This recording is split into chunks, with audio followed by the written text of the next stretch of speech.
Yo les duelistes, j'espère que vous allez bien, en tout cas moi ça va super bien et aujourd'hui on se retrouve pour un nouveau format de vidéo que je n'avais pas encore fait sur cette chaîne malgré le fait que je l'ai à plusieurs reprises tease sur les réseaux sociaux. Je vais vous présenter mon deck favori et ensuite voilà, je vous présente ma decklist. C'est une decklist que j'ai créée moi-même, je trouve qu'elle marche plutôt bien. Je vais vous expliquer un petit peu en quoi elle consiste, comment ça tourne et je vous inviterai à me dire ce que vous en pensez tout simplement. Donc on va pas perdre de temps, c'est un deck qui était axé initialement autour du dragon armé des ténèbres, donc c'est un monstre qui a été tier 0 pendant pendant un bon moment. C'est un monstre qui est limité, maintenant on a le droit de l'avoir qu'une seule fois dans le deck et ça tourne quand même autour de ce monstre là, déjà parce que c'est un deck que j'adore, ensuite c'est un monstre qui est quand même carrément stylé. Donc le dragon armé des ténèbres, c'est un monstre qui peut être invocable uniquement si on a 3 monstres ténèbres dans le cimetière, donc il faut bien contrôler son cimetière, et une fois qu'il est invoqué, on peut retirer un monstre du cimetière on peut bannir un monstre du cimetière pour détruire une carte sur le terrain, donc que ce soit mon terrain ou le terrain de l'adversaire, que ce soit recto ou verso. Voilà, c'est une carte qui est vraiment très très forte et voilà, c'est vraiment je pense l'une des cartes les plus fortes du deck. Ensuite je joue Gorz Emissary of Darkness, l'émissaire des ténèbres, donc c'est une carte qui peut s'invoquer directement de la main. Si je n'ai aucune carte sur le terrain, je peux l'invoquer gratuitement, elle s'invoque avec ses 2700 et elle invoque un jeton équivalent, avec une attaque équivalent au dommage que j'ai pris. Donc ça peut, alors c'est pas une carte qui est forcément très forte tout le temps, c'est assez situationnel, mais des fois ça retourne vraiment une situation parce que admettons j'ai plus qu'un monstre trou noir, j'ai plus qu'un monstre sur le terrain, il invoque un monstre lui, il attaque, je sais pas, admettons un monstre à 1800, et bien j'invoque cette carte gratuitement, plus un jeton à 1800. C'est-à-dire que je peux à la limite sacrifier le jeton à 1800 contre son monstre et attaquer directement, enfin voilà, c'est assez fort, et du coup c'est une carte qui fait partie de mon deck. Je joue Malveillant, héros de la destinée en 3 fois, donc ça c'est vraiment un grand classique du deck d'Ad de l'époque.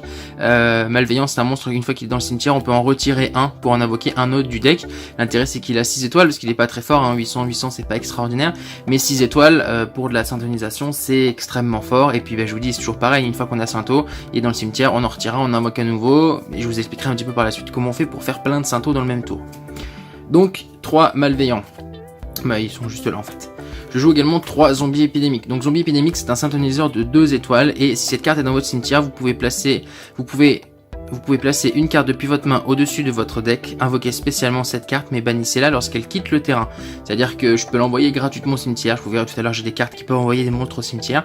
Et c'est-à-dire qu'une fois que elle est au cimetière, je l'invoque, je la retourne du cimetière, je peux faire un synthoniseur de 8 étoiles. Donc voilà, c'est assez fort. C'est-à-dire que le même tour, si j'envoie un malveillant au cimetière, j'active son effet, j'en retire un, j'en invoque un. J'invoque un zombie épidémique de ma main. Ça fait 8 étoiles, je peux invoquer un synchro à 8 étoiles. Ces 2 cartes vont dans le cimetière. Je retire un deuxième malveillant, j'en invoque un nouveau sur le terrain. J'active l'effet de zombie épidémique, je le réinvoque sur le terrain, ça fait à nouveau 8 étoiles. Et j'ai un deuxième synchro à 8 étoiles. Donc voilà, c'est assez fort, c'est pour ça que je le joue en x3. Ensuite, on va passer aux cartes qui sont en x2 dans le deck. Donc je joue 2 Chevalier Armageddon. C'est une carte, lorsque cette carte est invoquée, vous pouvez envoyer un monstre ténèbres depuis votre deck au cimetière. C'est assez fort parce que dès que je le pioche, je peux envoyer soit zombie épidémique en fonction de ce que j'ai dans la main, soit malveillant. Donc voilà, on joue 2 fois, c'est un monstre sans sacrifice. On joue 2 fois Greffeur des Ténèbres. Vous pouvez invoquer spécialement cette carte, donc c'est une invocation spéciale, ça c'est intéressant, en défaussant un monstre ténèbres de minimum niveau 5 depuis votre main. Donc c'est-à-dire que si j'ai malveillant dans la main, je le défausse, donc je l'envoie au cimetière. Je peux invoquer spécialement ça, c'est-à-dire que derrière je peux invoquer un autre monstre rapidement, ce qui fait que techniquement, si j'invoque ça spécialement, que j'envoie un malveillant que je vais pouvoir retirer pour invoquer, je peux invoquer un nouveau monstre et je vais pouvoir aller chercher du link. Donc ça c'est intéressant. Et son deuxième effet, c'est une fois par tour, vous pouvez défausser un monstre ténèbre de ma main et envoyer un monstre ténèbre depuis votre deck au cimetière. C'est toujours pareil, ça me fait envoyer 2 monstres au cimetière, toujours un peu dans l'idée de contrôler le cimetière pour invoquer le fameux dragon armé des ténèbres. Donc on joue Greffeur des Ténèbres x2.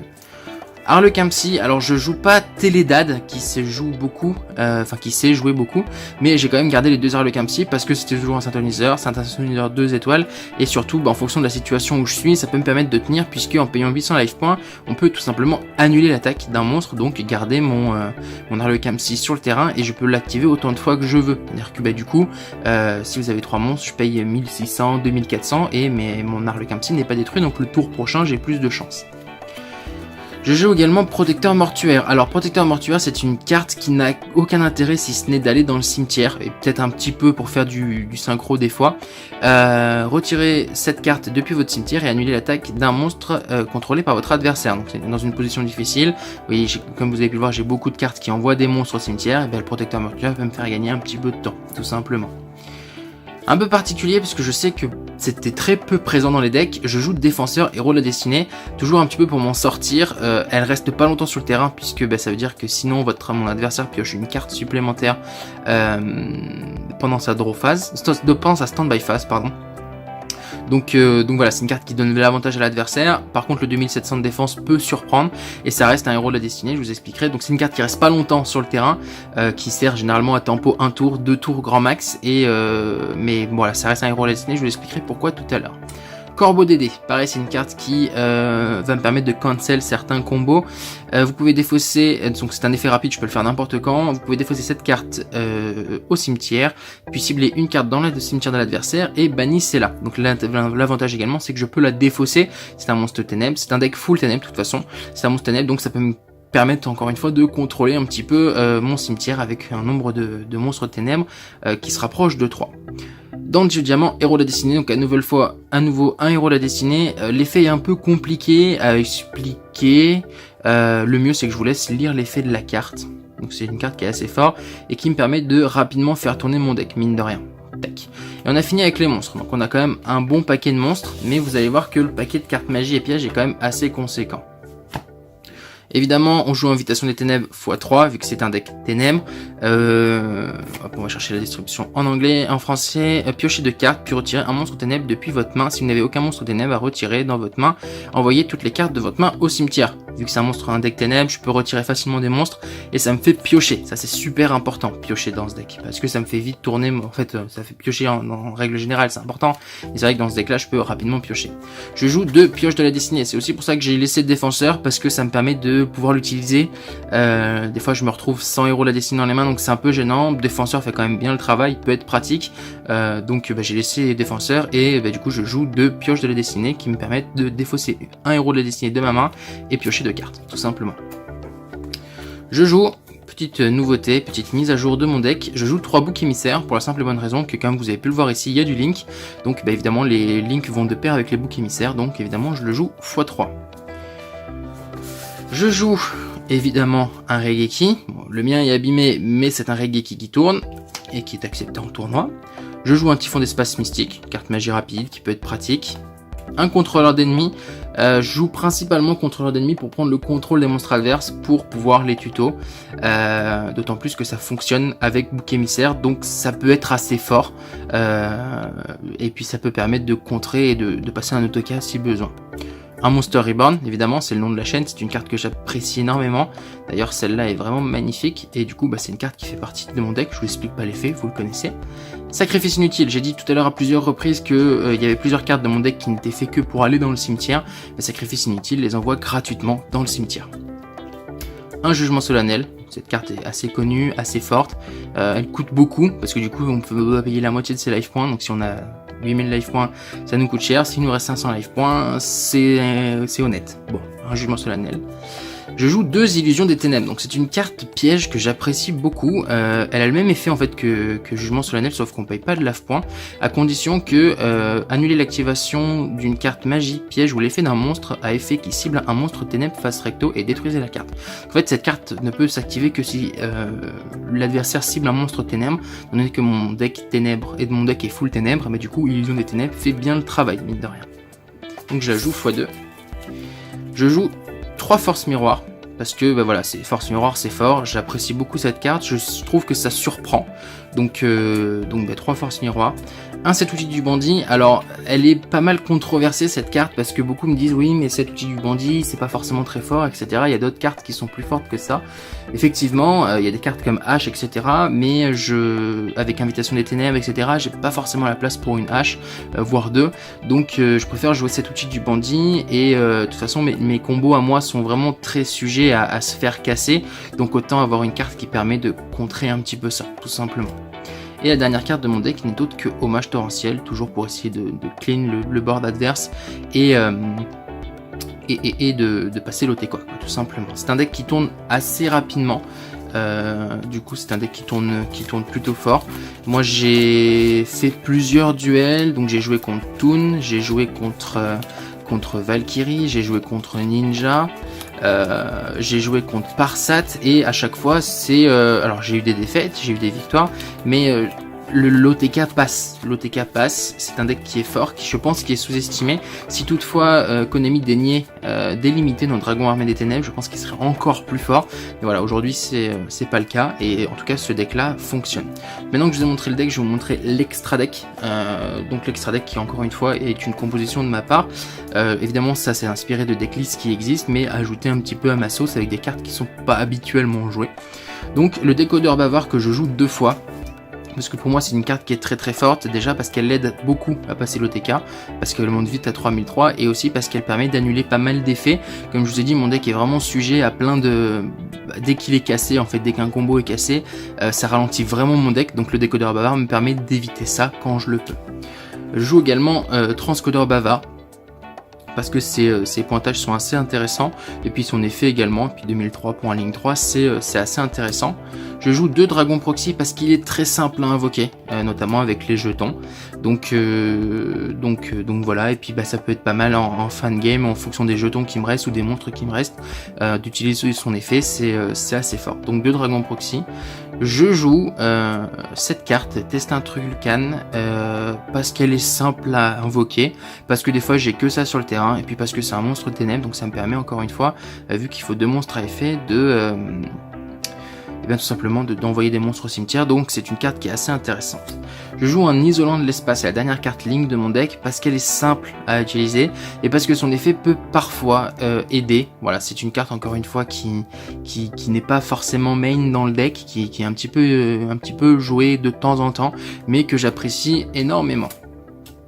Et le dernier link, donc le dernier link c'est celui-là, c'est Link Kuriboh. Link Kuriboh, pour ceux qui connaissent, un monstre de niveau 1, donc avec un jeton qui traîne, etc. Ça peut être pratique, et son effet est vraiment super fort, je vous laisse le lire. Tac. On a fini avec les links. Je ne joue pas de Xyz, je ne joue que des links et des synchros. Donc les synchros, j'ai pas mal de monstres niveau 8, comme vous avez pu le voir, j'ai pas mal de monstres niveau 8 facilement invocables. Donc le premier c'est Bilzy, un monstre ténèbres qui est relativement fort. Il n'est pas détructible ni au combat, ni par des effets de cartes. Donc contre un deck qui ne peut pas renvoyer dans la main et renvoyer dans le deck ou retirer du jeu, Bilzy est quand même assez fort, et à chaque fois qu'il reçoit des dommages, il gagne la différence. Donc ça peut vite en faire une machine de destruction, d'autant plus qu'on peut s'auto-suicider, c'est-à-dire que vu qu'il peut pas être destructible au combat, on attaque volontairement un monstre plus fort, il gagne la différence, voilà, ça fait tourner, et ça peut être intéressant, et contre un monstre à 3000, c'est Bilzy qui gagne forcément. Un dragon poussière d'étoiles, naturellement, parce que c'est presque un staple. D'ailleurs, c'en est sûrement un, mais en tout cas moi c'est une carte que j'apprécie énormément jouer, et c'est encore une fois un monstre à 8 étoiles. Un Lumicatrice que j'ai drop il n'y a pas trop longtemps dans la display Dimension du Chaos. J'avais loot en Ghost et en Secret, donc voilà, Lumicatrice qui a 8 étoiles, et qui a sa place dans ce deck, qui tourne pas trop mal. On va passer, alors je me trompe pas, hein, c'est bien, oui c'est ça, on passe aux cartes à 7 étoiles. Dringo Synchro, Osée le Clair, Destructeur Samouraï. Donc ça c'est des cartes que je joue très rarement, qui sont vraiment situationnelles, mais que j'arrive à sortir de temps en temps. Le Destructeur Samouraï est assez intéressant dans certaines situations. Le Kalidor, que je peux sortir assez facilement, notamment en jouant Protecteur Mortuaire et un Synthoniseur, parce que ça fait 5.